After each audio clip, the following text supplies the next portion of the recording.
Minuman ini lama-lama bikin ketagihan ya. Padahal dulu aku sempat bingung, kenapa orang-orang mau minum beginian? Sama. Awalnya aku cuma ikut-ikutan Tuan Petro, tapi pas kali teguk, rasanya mau langsung aku muntahkan. Tapi sekarang, kalau belum minum 1 gelas sehari saja, rasanya kayak ada yang kurang. Rasa lelah jadi hilang kan setelah minum ini? Kamu merasakannya juga? Meski penjualan kopi baru saja dimulai, jumlah pelanggan setia yang mencari kopi terus bertambah. Itulah kekuatan kafein. Camilla yang diam-diam mendengarkan percakapan mereka dari sudut kafe tidak bisa menahan senyum puas. Di depannya pun tersaji segelas kopi penuh es yang segar. Di musim panas yang terik, duduk santai di kafe yang sejuk sambil menikmati kopi. Dia tidak menyangka bisa menikmati kemewahan ini di dunia ini. Sejujurnya, dia tidak peduli kalaupun orang-orang tidak menyukainya. Meski dia yang memulai penjualannya, dia sempat ragu apakah rasa ini cocok dengan lidah penduduk di sini. Bagi orang-orang di dunia ini, rasa kopi sangatlah asing. Namun itu bukan masalah besar baginya. Yang penting aku sendiri suka. Laku atau tidak, dia akan tetap mengimpor kopi secara rutin. Karena dia sendiri yang akan meminumnya. Bukankah dia boleh menikmati kemewahan kecil ini? Setelah bekerja keras selama ini, rasanya tidak adil jika dia bahkan tidak bisa menikmati minuman yang dia inginkan. Tapi ternyata, sepertinya rasa kopi sangat cocok dengan lidah orang-orang di sini. Tentu saja ini berkat jasa 3 orang itu. 3 pria yang tidak suka rasa manis. Arsian, Petro, dan Lutfil. Mereka bergantian datang ke kafe dan terus-menerus meminum kopi. Bahkan terkadang Raffi meminum kopi layaknya obat sekali teguk. Dia bilang kopi membantunya fokus, lalu mulai membawa penyihir lain ke sana. Melihat hal itu, orang-orang lain pun ikut sibuk memesan kopi. Meski awalnya mereka mengernyitkan dahi karena rasa pahitnya yang khas, mereka tidak berhenti memesan. Orang-orang hebat itu saja sangat menikmatinya.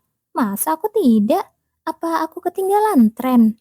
Dengan pemikiran seperti itu, mereka terus memesan hingga akhirnya ketagihan dan kini mencari kopi dengan sendirinya. Melihat hampir semua pelanggan yang duduk sedang menikmati kopi, Camilla kembali merasa bangga. Ngomong-ngomong, sepertinya dia memang sangat cocok menjadi pengangguran. Dia tidak menyadarinya saat masih bekerja sebagai aktor dulu. Rasanya sangat menyenangkan tidak melakukan apapun dan hanya bersantai di kafe. Meski tentu saja situasi di sekitarnya tidaklah sesantai itu. Keributan mengenai pedang pelindung masih belum mereda. Tapi itu bukan urusanku untuk ikut campur. Hanya karena ada desas-desus tentang pedang pelindung, rasanya aneh jika dia, anggota keluarga Sorpel, mencampuri urusan yang terjadi di keluarga Jabilon. Kabarnya, orang-orang yang disusupkan ke keluarga Jabilon, termasuk kepala pelayan dan yang lainnya, mengakhiri hidup mereka sendiri sebelum sempat diinterogasi. Entah karena mereka menyimpan racun atau apa, keesokan harinya mereka ditemukan tewas dengan kondisi tubuh yang mulai hancur. Sama seperti orang waktu itu, orang yang mencoba meracuni Duk Sorpel. Begitu kejahatannya terungkap, dia langsung meminum racun dan tubuhnya hancur di tempat. Sepertinya mereka berasal dari kelompok yang sama. Selain itu, kejadian ini mengungkap satu fakta lagi. Dulu di area perburuan, sekelompok orang menyerang putra mahkota Edson dan dirinya. Namun, saat orang lain mendatangi lokasi itu, mayat-mayat mereka telah menghilang tanpa jejak. Ternyata mereka lenyap menjadi abu. Kali ini, semua orang melihatnya dengan jelas. Bagaimana mayat-mayat aneh itu menghilang. Mereka yang tumbang oleh pedang pelindung setelah beberapa saat, tubuhnya membusuk dengan cepat, lalu berubah menjadi abu dan terbang terbawa angin. Rania juga begitu. Rania yang jiwanya telah keluar juga mengalami hal serupa di depan banyak orang. Tubuhnya membusuk dalam sekejap, seolah waktu berjalan sangat cepat, lalu lenyap menjadi abu. Sambil menyadari bahwa semua kejadian ini saling terhubung, Camilla menggelengkan kepalanya. Dia penasaran, siapa dalang dibalik semua ini? Namun, dia merasa tidak ada yang bisa dia lakukan. Pada mayat-mayat yang menyerang keluarga Jabilon kali ini, tidak ditemukan jejak jiwa sedikit pun. Bagaimana mau bertanya kalau tidak ada apa-apa? Meski banyak orang yang tewas menjadi abu, tidak ada satupun penampakan roh yang terlihat. meski dia sudah mencarinya dengan teliti. Pintu toko terbuka dan seseorang yang dikenalnya masuk. Tuan Anseois? Ah, kebetulan Anda ada di sini. Iya, ada urusan apa? Sambil berbincang, Camilla melirik ke arah belakang pria itu. Nana Camilla, sudah lama tidak bertemu. Di samping pria itu, putri mendiamnya masih menempel seperti rok pelindung. Padahal dendamnya sudah kubantu selesaikan. Kenapa dia masih di situ? Dulu, roh anak itu meminta Camilla memberitahu ayahnya tentang kejahatan ibu tirinya. Hingga Camilla harus berpura-pura menjadi peramal. Tentu saja, berkat kejadian itu, Camilla jadi punya rekan bisnis yang sangat hebat. Dia menjalin relasi dengan Aseois yang memiliki toko perhiasan terbaik di benua yang memberinya keuntungan luar biasa. Untunglah saya mampir ke sini dulu sebelum ke perusahaan dagang hantu. Anseois tersenyum kecil dan menyodorkan sebuah kotak. Apa ini? Ini perhiasan yang baru saja dipahat. Camilla membuka kotak itu dengan santai. Namun tak lama kemudian, desahan kagum keluar dari mulutnya. Wah, cantik sekali. Benar kan? Anda adalah orang pertama yang ingin saya tunjukkan hasil ini. Memang benar, pahatan perhiasan dari pihak Ansois jauh lebih berkelas dan indah. Sepertinya dia bisa mempertimbangkan untuk menyerahkan semua urusan perhiasan kepada pria ini. Ansois juga sangat tertarik memahat batu sihir dan mineral baru seperti Blue Diamond. Selain pengusaha, dia sangat antusias sebagai pemahat terbaik di benua. Saya sedikit terburu-buru menyelesaikannya karena saya pikir ini akan sangat cocok Anda kenakan di hari ulang tahun Kaisar nanti. Kalau dipikir-pikir, hari itu sudah dekat ya. Pesta ulang tahun Kaisar Febler akan segera diadakan. Karena undangan sudah dikirimkan kepadanya, dia tidak punya pilihan selain hadir. Padahal dia merasa tidak pernah memiliki kenangan menyenangkan saat pergi ke istana kekaisaran. Sementara itu, Laura, putri Ansois, tampak tertarik pada hidangan penutup yang baru. Sejak tahu dia bisa memakan makanan yang diberikan Camilla, dia sering meminta hidangan yang dia inginkan secara langsung. Mumpung Anda di sini, silakan cicipi hidangan penutup yang baru. Sambil menyiapkan hidangan untuk Anseois, Camilla diam-diam mengambil beberapa porsi tambahan dan meletakkannya di sudut meja yang tidak terlihat oleh orang-orang. Laura makan dengan ekspresi bahagia. Dia sangat senang bisa menikmati hidangan penutup seperti ini. Sesuatu yang tidak bisa dia lakukan sepuasnya saat masih hidup karena kondisi kesehatannya yang buruk. Anu, Nona Camilla. Saat piringnya sudah setengah kosong, pandangan Laura beralih ke Camilla. Setelah ragu sejenak, dia membuka suara. Ada yang ingin saya tanyakan. Apakah Anda suka anak anjing? Tidak, sama sekali tidak. Mendengar jawaban spontan itu, mata Laura membelalak sejenak lalu berubah menjadi lesu. Begitu ya, Anda tidak suka anak anjing. Melihat Laura yang menundukkan kepala dan mengunyah makanannya tanpa semangat, Camilla perlahan menjauh darinya. Firasatku mulai bekerja. Firasat bahwa sesuatu yang merepotkan akan terjadi. Yang mulia Javiela, hari ini Anda tampak sangat cantik. Sosok yang tersenyum malu-malu menerima pujian dari seorang wanita bangsawan itu adalah Javiela, ibu kandung pangeran kedua dan nyonya istana saat ini. Kecantikannya memang luar biasa, namun tatapan matanya yang lembut dan senyumannya yang tulus sangat mengesankan. Kalau begitu, saya permisi sebentar. Namun berbanding terbalik dengan penampilannya, di dalam hati dia terus mengumpat. Ini adalah pesta istana yang diadakan setelah sekian lama. Javiela bisa merasakan dengan jelas bahwa suasana orang-orang yang mendekatinya telah berubah total dari sebelumnya. Beberapa waktu lalu, mereka bersikap seolah-olah akan memberikan segalanya untuknya. Tapi sekarang, mereka bahkan tidak mau melewati batas tertentu. Mereka hanya menunjukkan kesopanan dasar, lalu bergegas pergi dari sisinya. Semua orang merasa bahwa saat ini kekuatan mulai condong ke arah pangeran pertama. Dasar penjilat! Bahkan kaisar belakangan ini lebih sering mencari pangeran pertama daripada putranya sendiri. Apakah suasana hati kaisar berubah?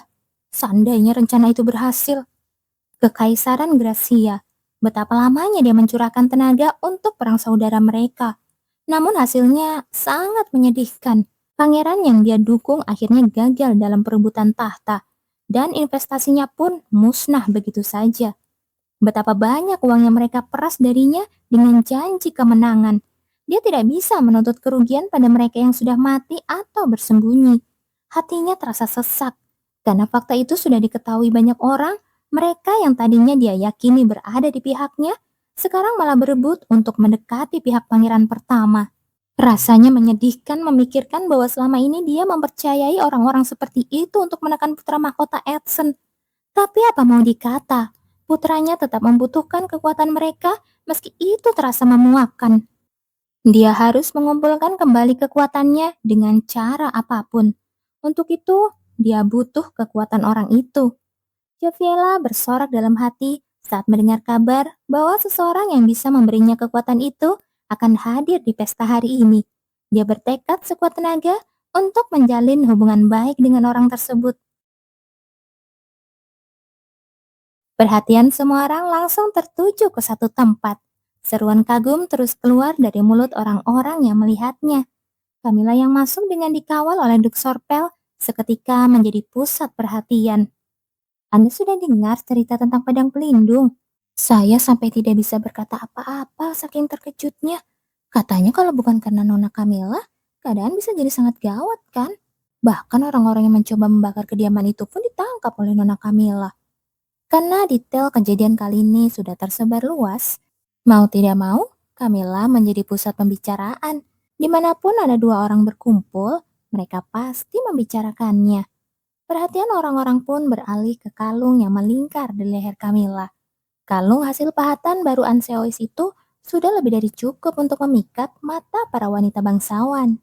Melihat Duk Sorpel, Lutfil, dan Raffi yang mulai berpisah darinya karena ditarik oleh kenalan mereka, Camilla tetap fokus mempromosikan perhiasan itu. Dia bergerak sedemikian rupa agar perhiasannya lebih terlihat jelas sambil menebar senyum cerah. Karena mereka semua adalah calon pelanggan, pelayanan sebesar ini bukanlah masalah baginya. Kemanapun aku pergi belakangan ini, semua orang hanya membicarakanmu ya. Astaga, mengagetkan saja.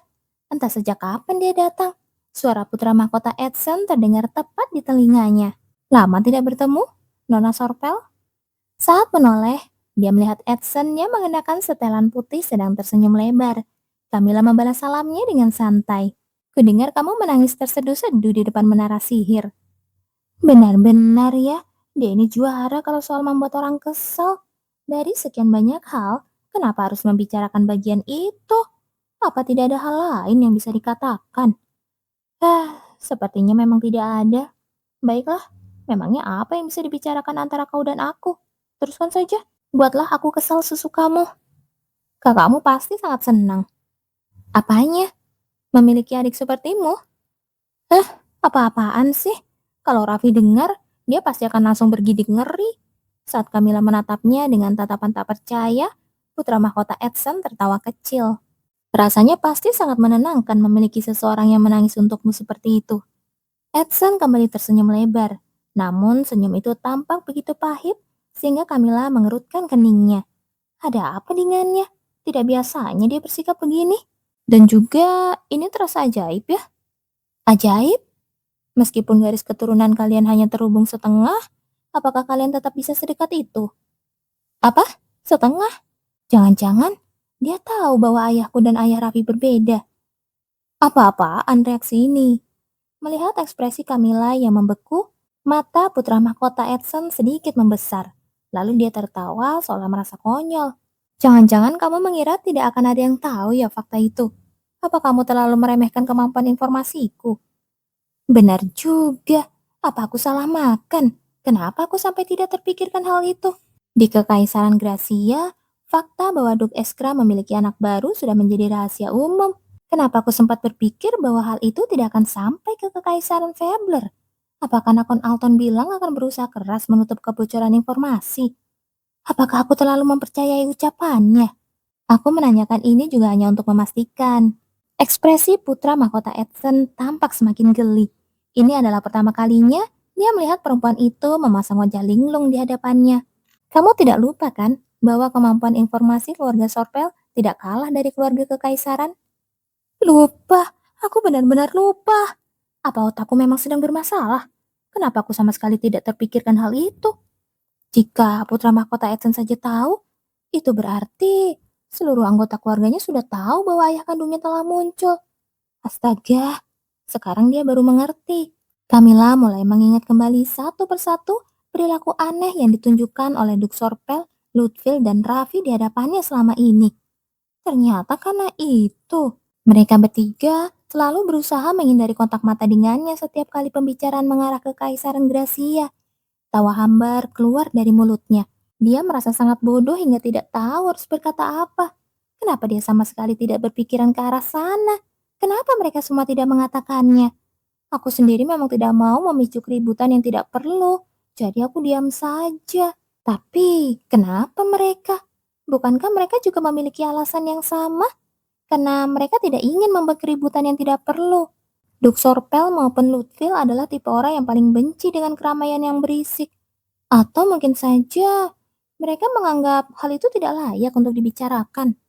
Maksudnya, fakta munculnya ayah kandung dari anak tirinya memang tidak memiliki arti penting. Hah, entahlah. Camilla merasa kepalanya pening karena fakta yang baru saja dia ketahui secara tiba-tiba ini. Dari mana dia harus mulai menyelesaikan masalah ini? Dan sebelum Mimin tutup videonya, Mimin mau kasih info sedikit. Kalau untuk adegan kali ini, antara novel dan komiknya itu ada sedikit perbedaan ya.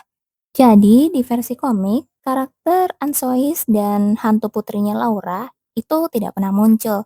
Dan orang yang datang ke kafe Camilla dan memberikan kalung adalah putra mahkota Edson.